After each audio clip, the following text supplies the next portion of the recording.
to be prepared.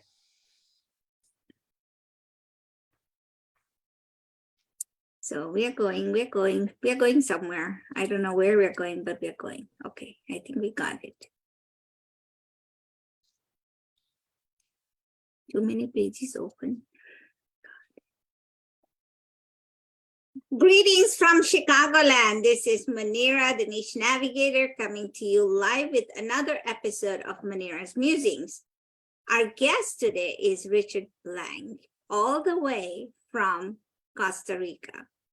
I'm very curious about what he does because he is known as the CEO of Costa Rica's call center. Welcome to our show, Richard. Good morning, Munira. I'm so happy to be here today, and I can't wait to share my niche with you and your amazing audience. Thank you. So you have a very unique niche, but you have to understand that what we do here is we put people like you and showcase them on our show, partly because we want to, one, figure out what made them navigate to their niche, one, and two, there are a lot of people standing on the sidelines trying to figure out if they need to dip their toes in the entrepreneur waters, right? And people are scared because there is no uncertainty in this realm of business. So that's what we do, and we try to make people like you come over here and answer my questions, because then we know there's some secret, if there is a secret sauce that we all need to learn about. So without further ado, tell us a little bit about yourself. Oh, wonderful. Well, as I mentioned, I'm here in Costa Rica running a bilingual, nearshore, dedicated, college-educated place. And it's fascinating. It's really the art of speech when people can get on the phone and they can convert calls, they can prolong conversations, give resolutions. It's sometimes, Munira, this industry has a bad rap. You've seen the movies, Wolf of Wall Street, Glengarry Glen Ross, Boiler Room, but a lot of people out there earn a wonderful living with customer support and lead generation. And so to me, I still find it as a means to an end. And today, most people prefer to do chat or non-voice. Well, I still believe the best forms of communication are live interpersonal, but no, I'm originally from Philadelphia. I'm a Philly boy. And when I graduated from the proud Abington High School in '91, instead of a lot of my friends that chose Ivy League to study medicine, law, engineering, and architecture, I did what you did, my friend. I doubled down on languages. I was a Spanish communication major at the University of Arizona. And then from there, in August of 2000, I was given a 1 in a million opportunity. A very good friend of mine gave me this chance to come to Costa Rica and work at my friend Joe's call center for just a couple months. Well, a couple months turned into 4 years. I decided to stay, and I learned the business from the inside and out.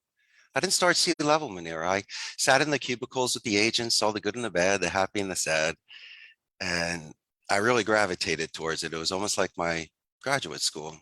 And I tell you this, my friend, when you sit amongst the proletariat, you listen. And what I heard was that people did not feel that they had their dignity. And a lot of the times people are concerned about their job stability. And you were asking earlier about secret sauces. Well, I look at luxury of track records. As much as I think I can give a blueprint to somebody, it's almost impossible to walk in somebody's shoes. And so the things that I've seen that have assisted me in my consistency in being in business for 15 years is how I treat people. I think originally you just really need to know somebody's name. And for me, I take it a step further. I love coaching. So I walk the rows. I'll listen when they're on the calls. I'll grade them. We'll look at the thesaurus and expand on their vocabulary to make it more diplomatic and strategic so we can avoid rabbit holes on calls. We can diffuse any sort of tension, adjust tones of a call, control a call, almost manipulate it, not in a bad way, for the fact that we can resolve things. And so I make these agents so marketable, such talented artists of speech. And so I can see this coming out of people. They're more paintings than a print. So at least, my friend, I have fidelity for what I do. It was a 1 in a million shot No one ever thinks they're going to be CEO of a call center. I kind of fell into it, but I do know about momentum and I know about destiny. And if you can get past your parents' guilt, past certain sort of opinions provided for you and things that put pressure on you, you might be able to have a fulfilled true life. And that's what I've done.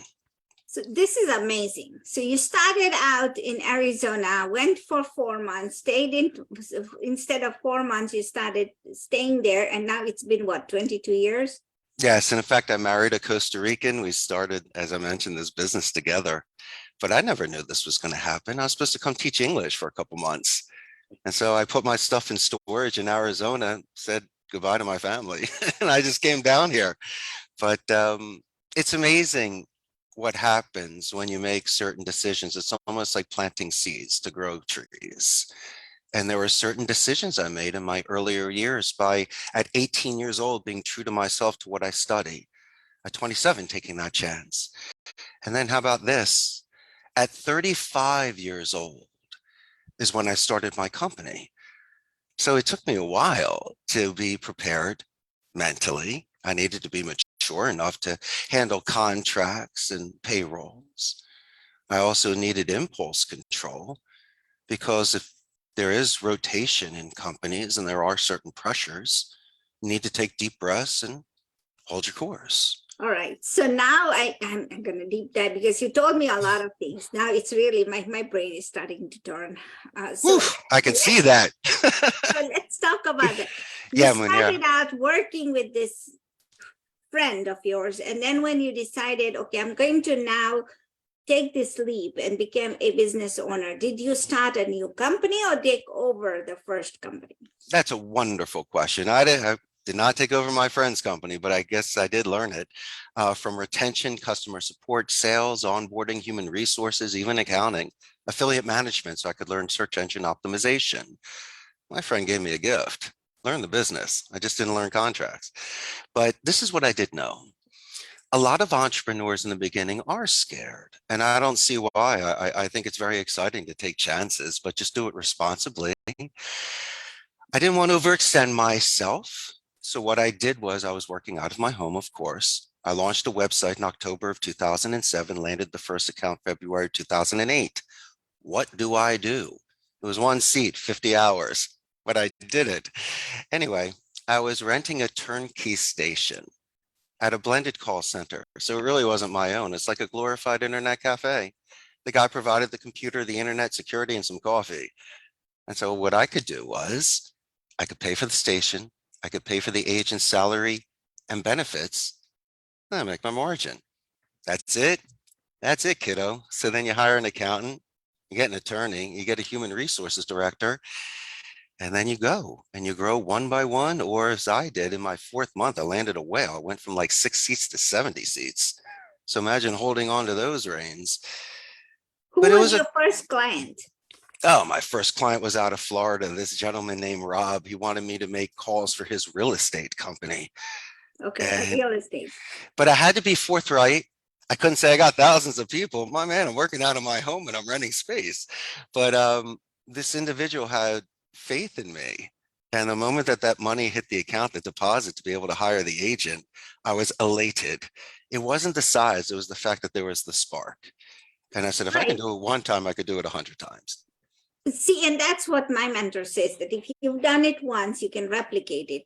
But what you just said is two things. One, you had the spark, and two, somebody had to have that faith in you. And most people who are on the sidelines don't have that all in one package, because they always feel that they're going to be left out. So advice for those people standing on the sidelines who have the spark, kind of, and not showing it, but are scared to death because they don't have anybody to take that leap of faith with them. Okay. What do you tell those people? First and foremost, take a deep breath and calm down. It's a lot of it is mental. They do talk about, like, if you ever watched the movie The Karate Kid with Mr. Miyagi and Daniel's son, it wasn't about the punching. It wasn't about the kicking. It was about balance. Wax in, wax off. It wasn't even about that, my friend. It was about balance, balance, balance. And then they had to show it in the picture where he's standing there with balance. If you don't have balance physically, someone can push you over. If you don't have balance mentally, you can easily be pushed over as well. So that's their own forced march. Munira, I can't help these individuals if they can't stand 100% strong and behind what they do. But this is the way I saw it in the beginning. I knew enough about the industry to start, but what I had was a lot of thought and little practice. Now I got so much practice, and I can throw out the bells and the whistles in the beginning and how much I can do this, almost like wanting to get that first job. I had the experience in the industry. I just didn't have the experience as the owner. And so this guy knew I knew what I was talking about. I didn't have to really go for price initially. I go on merit. And so the way that I close accounts, Munir, is not by forced hands. Really, one of the greatest quotes I ever heard, which relaxed my mind when doing negotiation, was, from an educated point of view, make a decision. Where am I going with this? Well, if somebody calls me up and asks if we can take an account that speaks Chinese, I don't take it because A, I don't speak the language, so I can't oversee the calls, but B, the labor pool is a little bit smaller. It's something by default. From an educated point of view, I can't take it.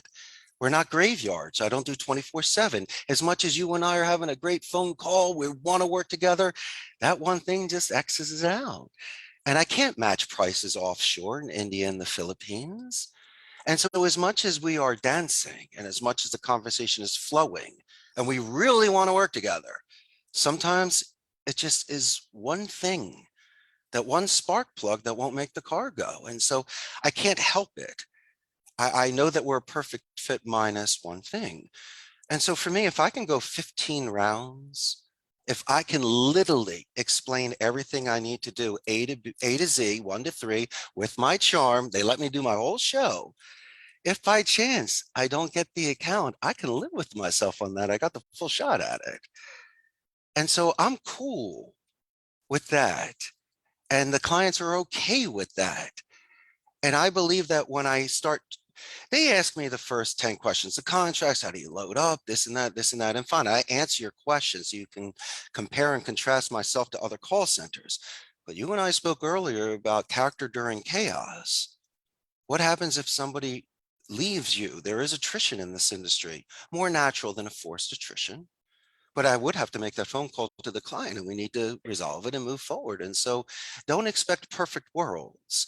And in this younger generation, yes, they're moving. Someone might not work with you for 10 years straight. They might not get that gold watch. So we should always be prepared of that sort of rotation, new people coming in, other people leaving. But how do I deal with that? I do know this. I never gave them the walk of shame, never made them cry, never defaced them. So a lot of my attrition, Munira, is because of scheduling conflicts closer to home, boyfriend or girlfriend working somewhere. And so I've known in an industry, if you just treat somebody a certain way, that's a secret sauce. You don't need to crack a code. A lot of it is just how we were raised by our parents and grandparents. And so I'll get those sort of people. I'll get that sort of foundation of people that have been with me over a decade. And I ask why. And it's just very simple. It's just, as they always say, the relationship that we have with them. And I think that's a beautiful thing. They found their home. I hear so many different things, but one thing that speaks loud and volumes is that respect, right? You treat others with respect. Partly, Sure. it's your upbringing that you've learned from your peers, your parents, and what that has been ingrained in you. So you started this industry. Let me ask you a question. How big was one of your accounts and how small was one of your accounts? Largest account I ever had grew to 89 seats, which was great. It was a transportation company. And so we just had so many departments because we proved our worth. The smallest account, 1 seat. I'll take a 1-seater. I have to let them know that when you have 1 seat, if something happens that day and Billy gets hit by a bus, you don't have an agent there. I don't have a blended center. We just don't have agents at the ready. I'd have to hire somebody, and hopefully Billy's okay. But it's the kind of thing where I almost get more excited for the one-seater, because you're talking about the entrepreneur dipping their toe in the water and taking the chance. They have So limited budgets. it shows that you're excited about that. So have you done various industries or just picked one industry and stuck with it? You've talked real estate, you talked transport industry. Fantastic question. Let me shed some light on one thing. There are 5 campaigns I will never do. We never do sports books, casinos, stocks, pharmacies, or sweepstakes. Nothing against it, just don't want to do it. And also, we're in a very strict Catholic country, so I just want to make sure that I can fulfill the need of the agent. And so the campaigns that I choose are usually with companies in North America, and, United States, Canada, some in Central America, and a little bit of Europe. But it's really more of a seller's market. The agents have leverage. Amazon is here, HP, Intel, Oracle, and all the large centers. So they can pick and choose. It's not that I can't fulfill the need of the client. I got to make sure I get the agents in there and we're competitive. But I'm in all different industries. In fact, I reject more than I accept. I'm very selective of the campaigns that come in. I mean, I'm only 150 seats. But then again, I also have a reputation. And I don't want anything gray area. I don't want to be the fall guy. I don't want to work with an account where you have an overzealous supervisor in the United States that prefers profanity or writes in red, or their culture might not be in sync with the culture in Costa Rica. And so the accounts that I choose could be in many different types of verticals. It involves appointment setting, lead generation, could be back office support, customer support. But it's really more about giving us the resources that I need. I need a script, I need rebuttals, I need a list. How do you want the reporting? Can we leave voicemails? Can we do email templates? Are you allowing us to do positive escalations with the gatekeeper so we can build this sort of rapport so when you call back, they're going to know who you are? There's certain sort of things that when someone gives me a script, I'll read it, I'll make certain suggestions to adjust the tone strategically and diplomatically. But then in my experience, I'll make certain suggestions in regards to a rebuttal or how to extract certain information to move things forward. And really what it's about is active listening, really being engaged in a conversation. It's almost like kids today that are looking down compared to looking up during dinner. And so maybe on a phone call, you'll hear a dog in the background. You can let them know how much you love doggies and ask their name. And then you're asking about selling earlier. I don't sell. I just have conversations with people. And if we talk about Chicago and animals and your kids and the weather, and that's what brings us closer to a close, because you're comfortable with me and you can see that I can zig and zag off my script. I'm a real person. I know how to laugh and cry. And so people are willing to move forward with someone that they know is real. Real. It's called building rapport, right? But sincerity, you got to be authentic, because if you're making it up, you're going to get caught. And if I want to really be friends with you, I really got to show an active interest in you and repeat what you've said and add to it and ask follow-up questions. Just don't say, oh, you have a dog, great, move forward. No. What's the doggy's name? What breed is it? That's cool. I can hear it barking in the background. Munira, you mind putting it outside for a minute? Those are the sort of things inadvertently and passive aggressively you can do, as you say, to build rapport. Absolutely. Oh, by the way, looking at websites and LinkedIn profiles have been extremely effective for me, because when I call a company, I can discuss their loading docs or what their logo looks like, or you might even see an anniversary or promotion that's there that you can talk about, which immediately separates you from other people prospecting that haven't done the proper due diligence. These are the things that will assist these entrepreneurs, just doing the research prior to speaking with somebody like you and I did with each other prior to this podcast. No, this is amazing feedback, because even though you bring this from your perspective in your business, It Yes, can be transferred in any business because of most course. people don't know that. They look at you and they'll say, oh, he's a call center guy. But hey, look at how much he's put into this business and how much he talks about it passionately. It's just a different niche in a different world that we are connected to in most ways, because the minute you call HP, like you said, or any other company, somebody else is going to pick up the phone, and it's a call center. We know Right. this, but we are Hmm. never far removed from it. We are always affected by it. And so, it's amazing. My one question to you now is, you talked about the big companies. You said HP is here, and Oracle is here, and all of the big companies are there. Now, Yes. these are ginormous companies. You are a 150 seat company. How do you stand in their shadow and make it? Oh, so easy. I have a gamification culture. Hmm. I collect classic pinball machines and retro arcade machines, jukeboxes and air hockey tables. So unlike your Amazons, HPs, and Oracles that have all the bells and whistles, and I'm so happy they're in Costa Rica, Jeff Bezos does not play pinball with his agents. I've personally trained over 10,000 people over 2 decades. And so not saying that's better or worse, but in the call center Olympics, I have a couple golds. I can't rack it up. They crush me in regards to their deep pockets, the advertisements they do, the relationships they have with the government. And my goodness gracious. But I tell you what, I still am a prince in this country. I've done well. It's okay. I always don't need to be the largest. But if I can at least, as you say, make a mark for myself, then I've done well on my journey. There's only one Rolling Stones, but if I could be an NXS band, I think it's great. You should always just be happy at your level. If you can do 20 push-ups, be proud of that. Let me put it this way. This should have never happened.